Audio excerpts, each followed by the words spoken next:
Olá, gente. Tudo bem? Na aula de hoje, nós só vamos falar de verminoses. Então, só para fazer um gancho lá do que nós estamos vendo.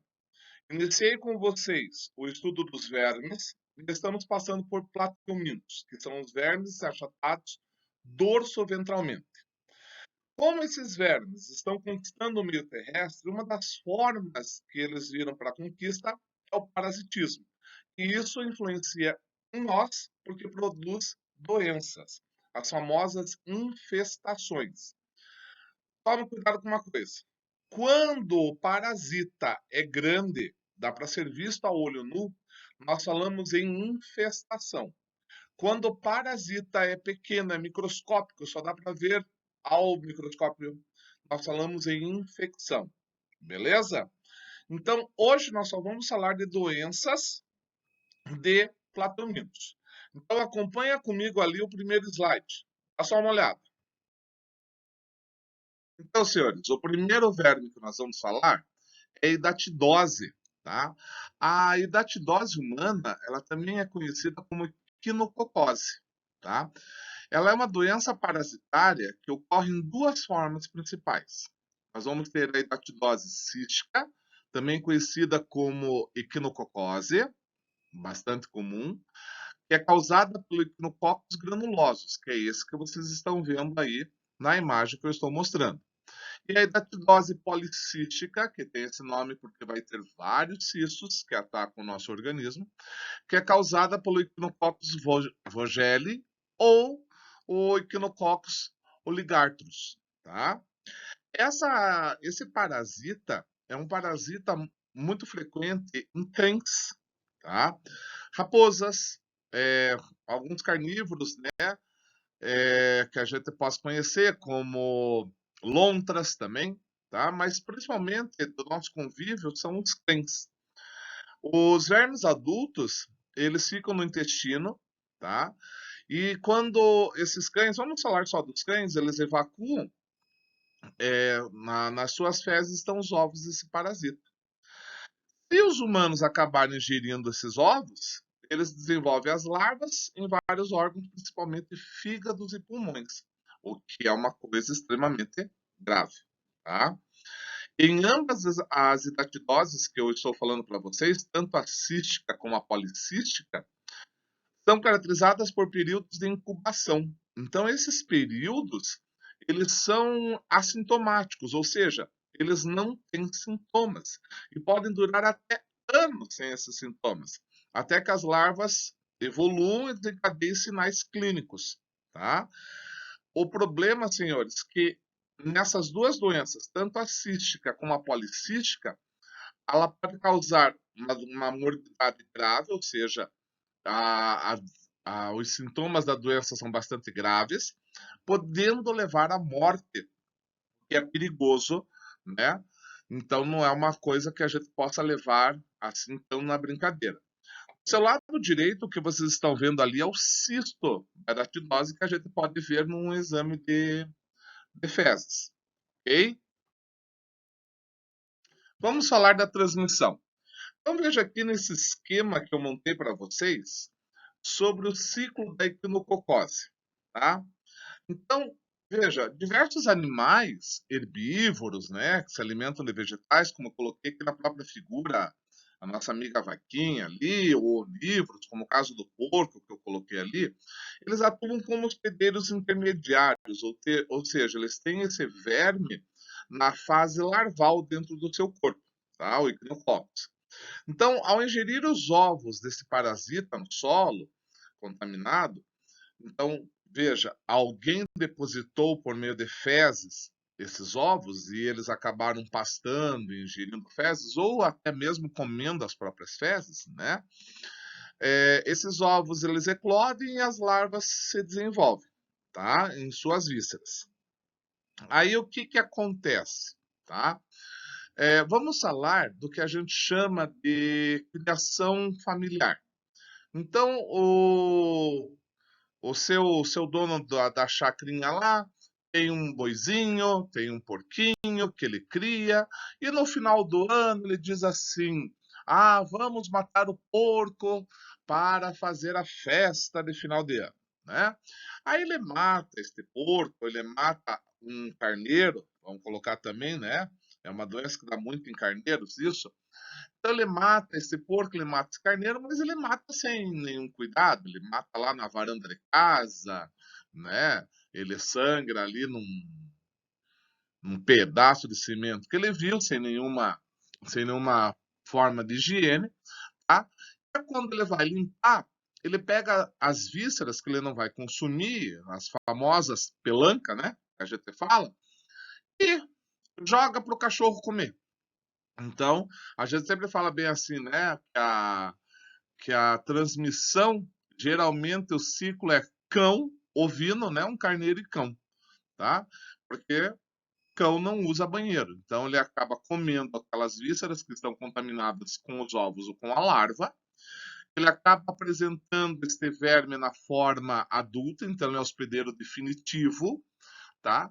Que vai fazer os seus ovos e vai jogar, vai sair pelas suas fezes, tá certo?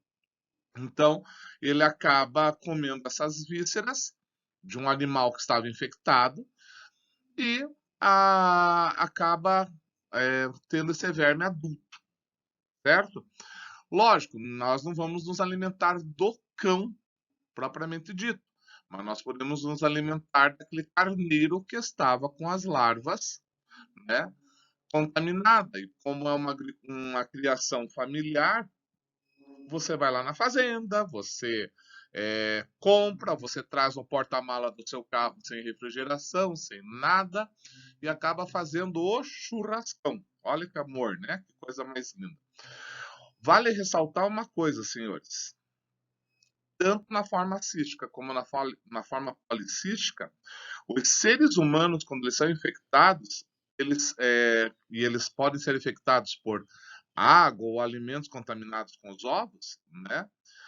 Porque eles podem estar presentes nas fezes, na pelagem de carnívoros. Então, às vezes, uma coisa que é bastante comum, vou brincar com o cãozinho, vou acariciar a, a minha ovelhinha, vou acariciar o meu boizinho lá, não lavo a mão, tô com os ovos que são bem pequenos e eu vou acabar me alimentando.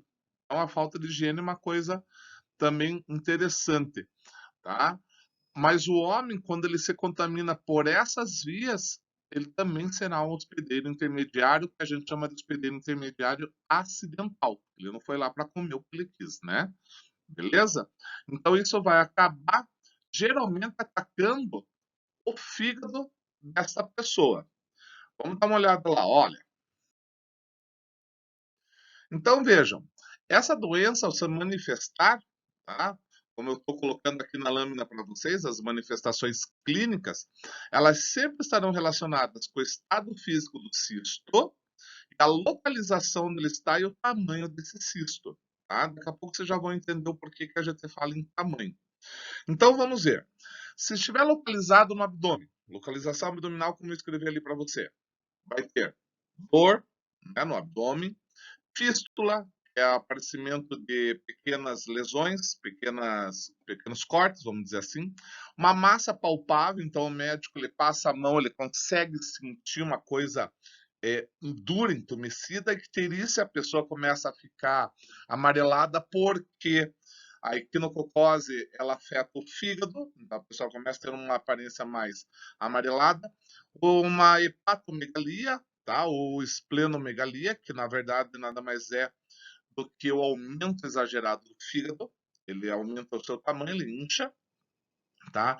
Se a localização for pulmonar, tosse, né? Porque é uma das defesas que o nosso organismo tem de expelir o que está ali maltratando. Dor torácica, dor no peito, tá?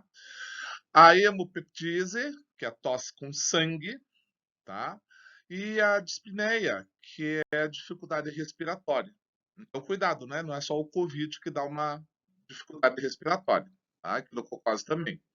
Se for no osso, esse parasita ele pode, olha só, que é só uma larva, pode fazer a necrose do osso E uma fratura espontânea. Professor, o que é isso de fratura espontânea?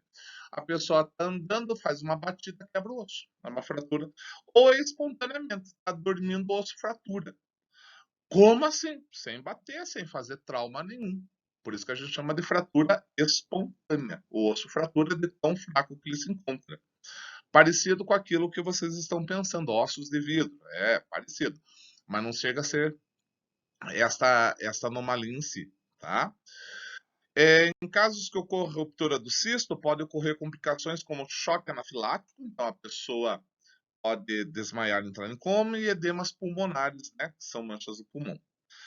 Então, à medida que os cistos crescem nos tecidos, podem causar destruição do tecido e compressão dos órgãos. Os órgãos começam a ser comprimidos. Senhores, essa doença pode levar o indivíduo à morte. Então, é uma coisa que pode ser tomada de cuidado, tá? Agora, a gente só vai dar uma olhada ali como é que a gente vê nos órgãos. Se isso é visível, se isso é microscópio, se não é. Dá uma olhada nesse slide aqui, ó. Aqui uma fotinho, né? Algumas fotos para agradar vocês, para deixar todo mundo bem com a vida. Espero que vocês não assistam essa aula antes do almoço ou antes de qualquer refeição. Mas olha aqui que coisa linda, maravilhosa. Então, do seu lado esquerdo, você tem um fígado, né? Ou que era para ser um fígado com equinococose. Então, esses pontos brancos que vocês estão notando ali é o parasita, são os cistos desse parasita que estão ali, tá? Já do seu lado direito em cima, você terá um pulmão, tá? Se vocês notarem, eu consegui pegar uma foto muito interessante, que tem uma régua ali que mostra a dimensão do cisto. Então, para vocês verem que ele é um cisto, assim, bem grandinho, dá para ser visto. Olhando legal essa foto ali do pulmão, vocês estão vendo que ele tem uma parte verde, aquilo ali são os edemas, tá? Então esse pulmão já está sofrendo até uma necrose, uma coisa bonita, ele está morrendo. No centro, embaixo, aquilo ali é um cisto de quinococose, tá? Da, desse parasita. Olha como ele é grande. Se você acha que ele não é grande, a última foto que nós temos ali é de um fígado, tá? Bem embaixo ali, aonde você vai ver o tamanho do cisto. Então, toda aquela parte amarelada ali é um cisto que vai eclodir para que as larvas saiam, tá certo? Então, é uma doença perigosa, uma doença que vale a pena a gente tomar um certo cuidado. Certo, professor. Já estou com bastante medo, bastante nojo. Como é que eu faço agora que eu peguei essa doença? Então, vamos falar do tratamento da hidatidose. Olha o que eu escrevi ali, tá? É uma doença benigna, apesar de a fase inicial, tá? Pode evoluir para um comportamento agressivo em boa parte dos casos, podendo evoluir a complicações fatais, a morte, como a gente já tem falado aqui para vocês.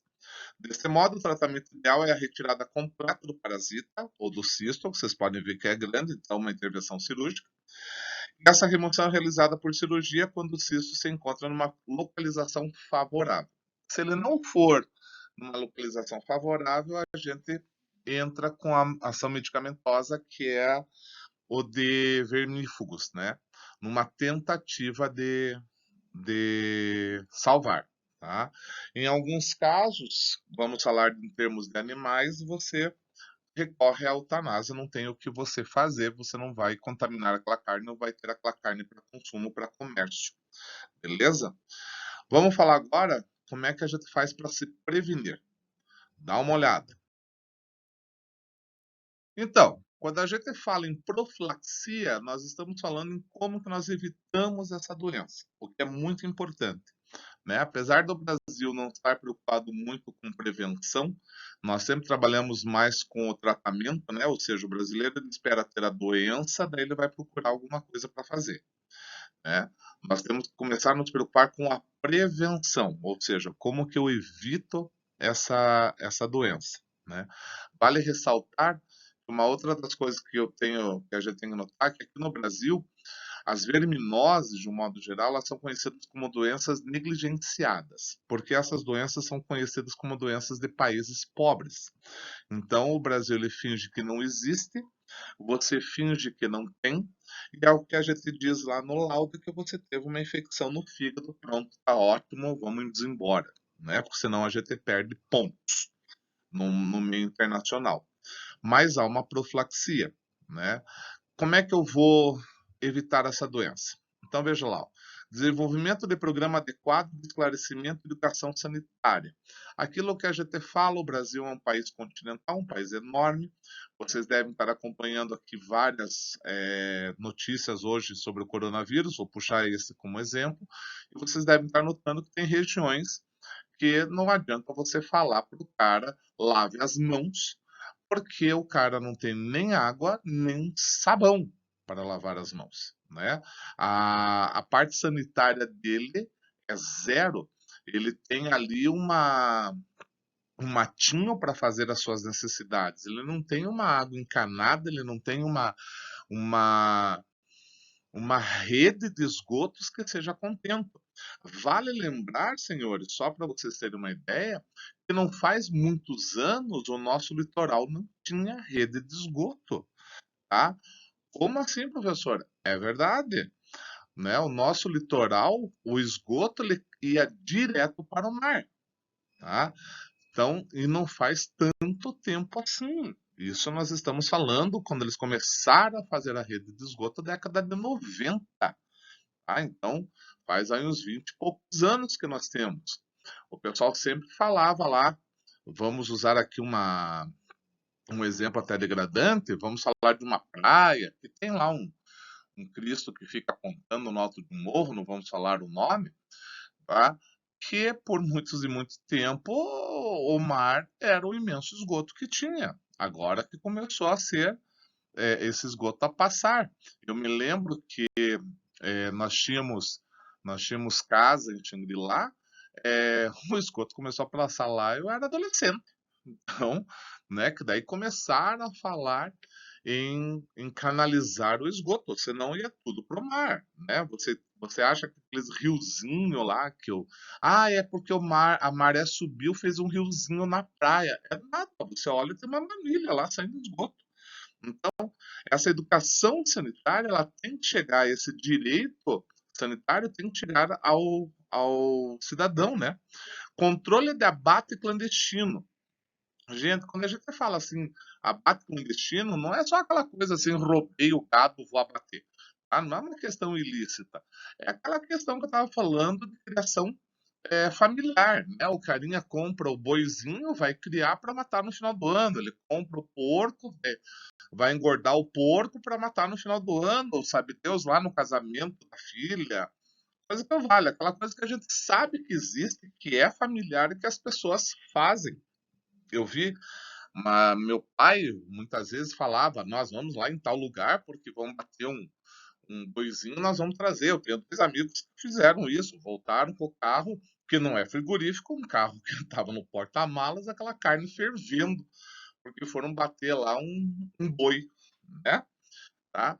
Melhoria nos matadouros. Agora nós vamos falar de matadouros que já são oficiais, né? Então vamos falar de uma fazenda de abate, uma fazenda de consumo de carne, tá? Ó, só para vocês terem uma ideia, a Ana Maria Braga, ela tem uma fazenda que não de criação de gado que não é para abate, é para melhoria genética. Então ela não tem abates ali, ela não precisa de uma fiscalização para isso. Já alguém que se propõe a fazer isso vai ter que ter uma fiscalização, frigorífico e etc e tal. Tá? Então, melhoria dos matadores, impedir acesso de cães, que você não vai ali aonde você abate, que tem o cão olhando para sua cara. Como a gente já viu muitas vezes na TV, né? Que tá ali o pessoal limpando a carne e o cachorro olhando, né? É, locais próprios para você mandar as vísceras, não ficar limpando a carne e jogando para comer, né?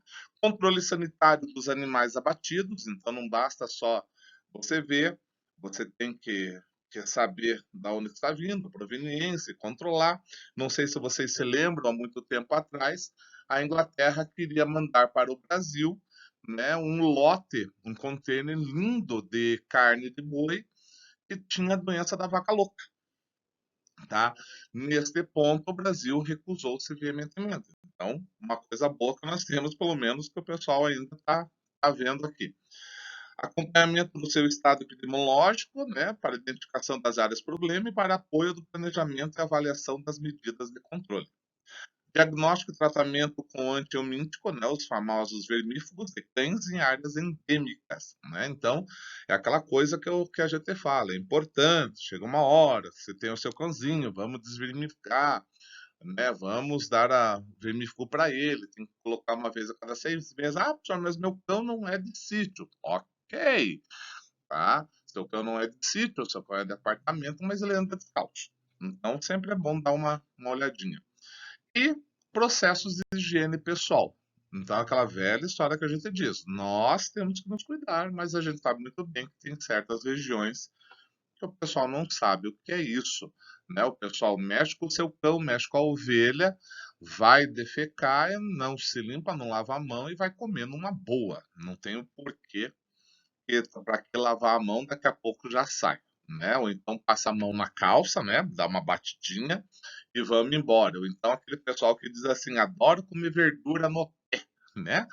Vai lá comer verdura no pé, não sabe por onde passou, não fez nada, né? Ou então tomar água de rio, não sabe nem como é que tá aquela água, tá certo?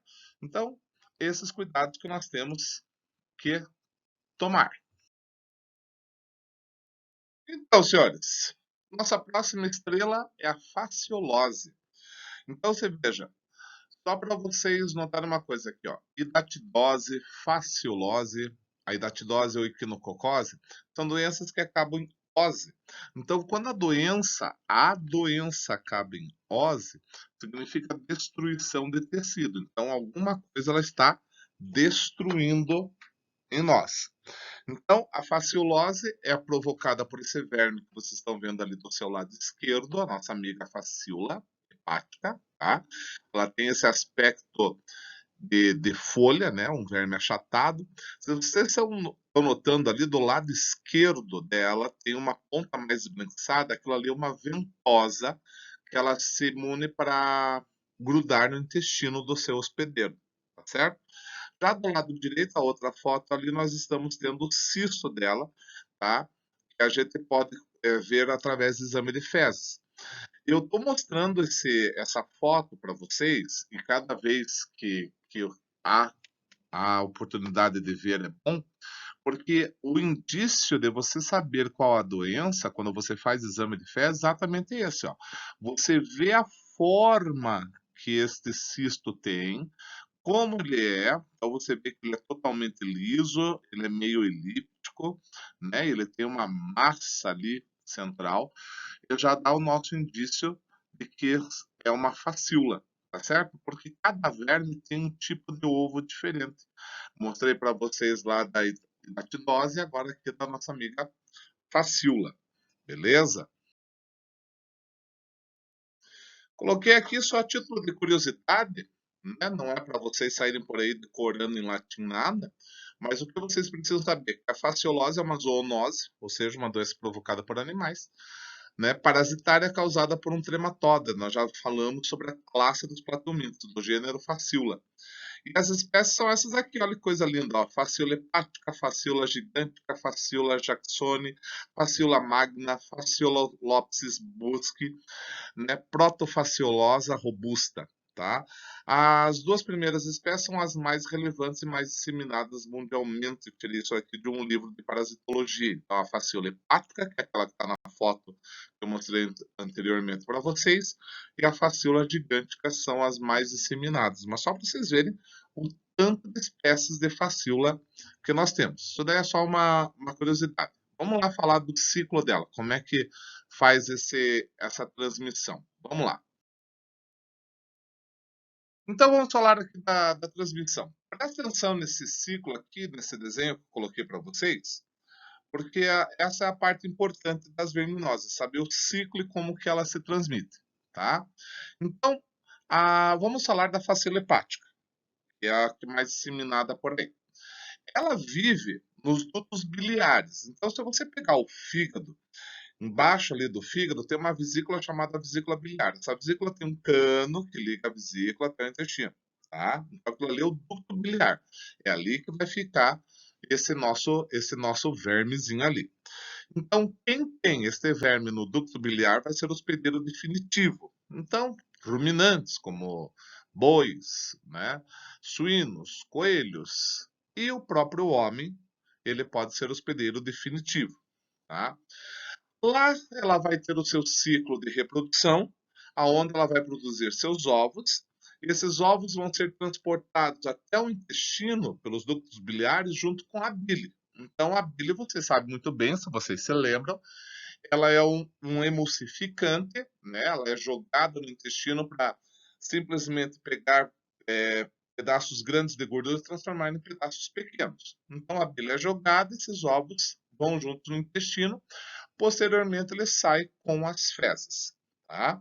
Então, esses ovos, eles são até considerados meio grandinhos, 120, 150 milímetros, tá?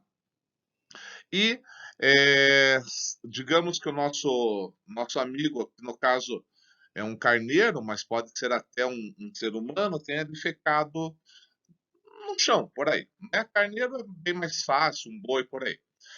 Quando esses ovos, lá por contato de chuva, tava lá as fezes, veio a chuva, molhou. Então, em contato com a água, ele desenvolve uma larva que nós chamamos de miracídio. Veja bem que está ali no seu lado direito. Os ovos na água, o miracídio, tá certo? E vai ter um tempo aí de 9 a 10 dias para ele se desenvolver, tá?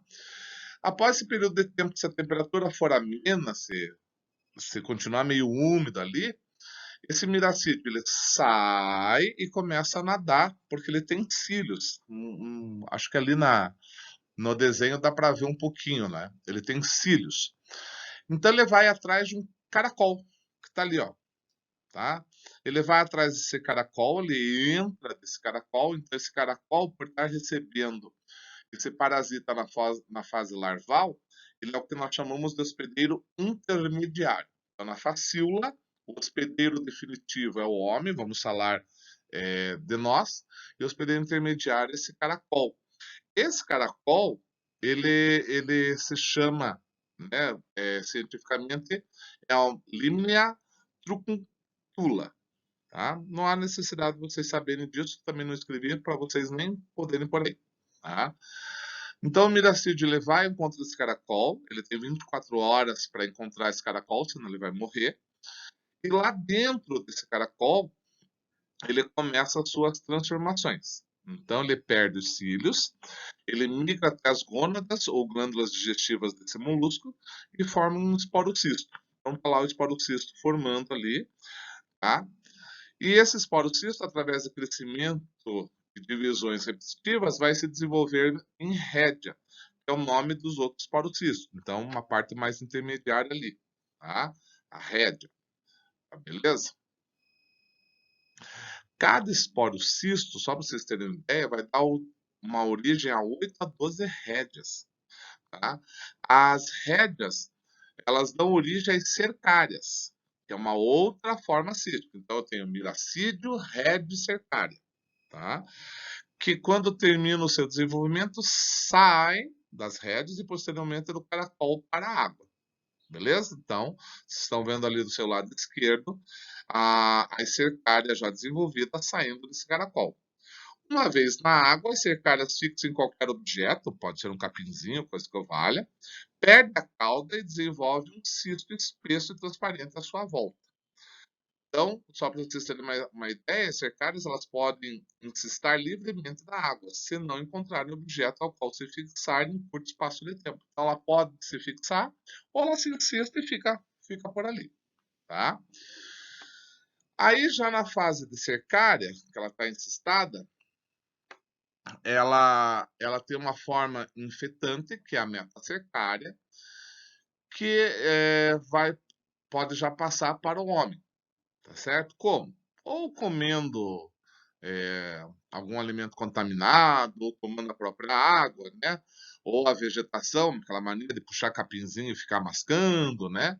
Então você ingere aquele parasita que está imaturo, ele desincista lá no seu intestino delgado, atravessa o teu espaço, vai até o fígado, né? Lá no ducto biliar, que a gente já falou, e lá ele cresce e vai se tornar um parasita adulto, tá? Então ele vai ficar ali, isso daí vai depender dessa forma de um mês e meio, até ele chegar na sua forma adulta e começar a pôr os ovos e você começar a ter a sua doença, beleza?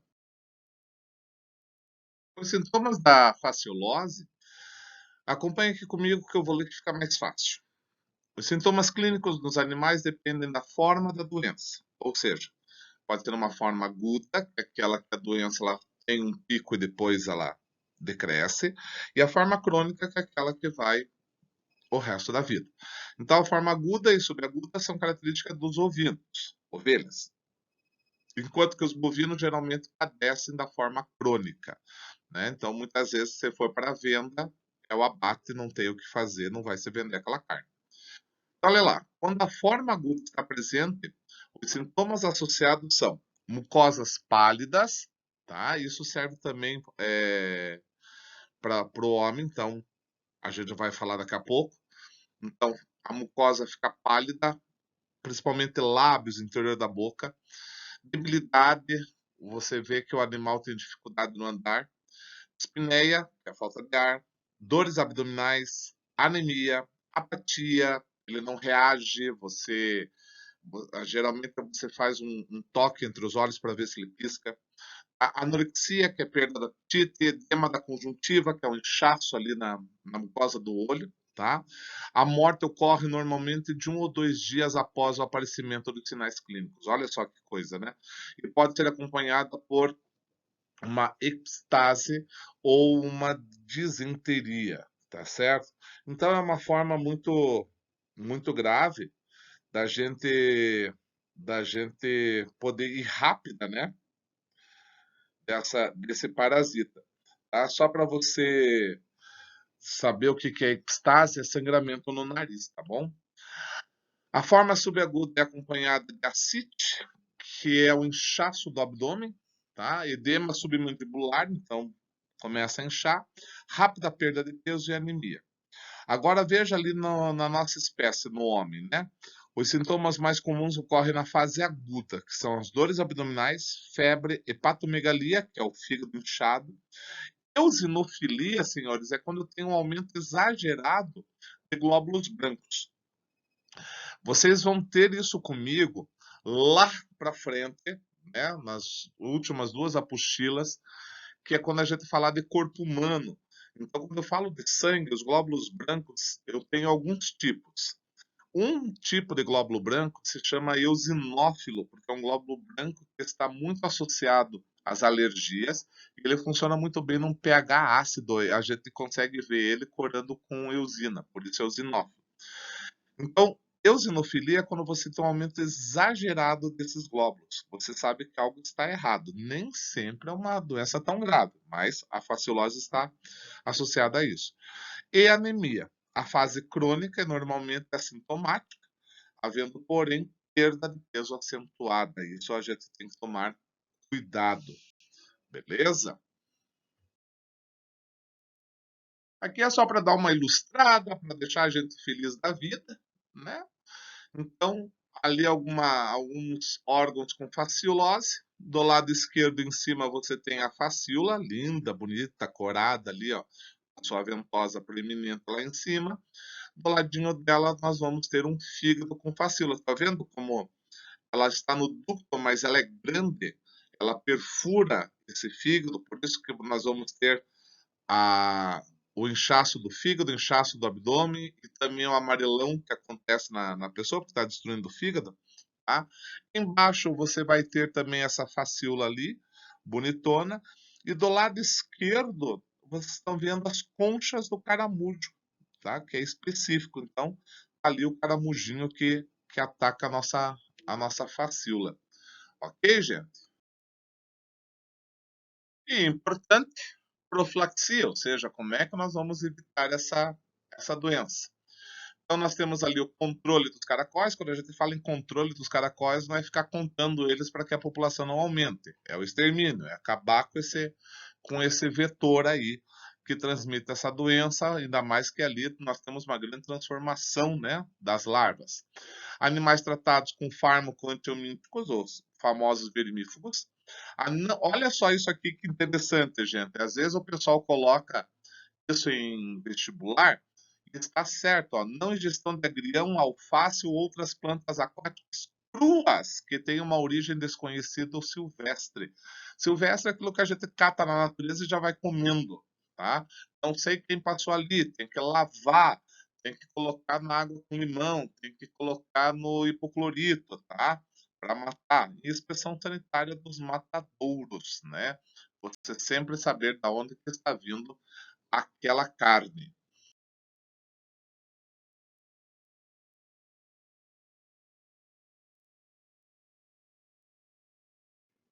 E então, gostaram das verminoses?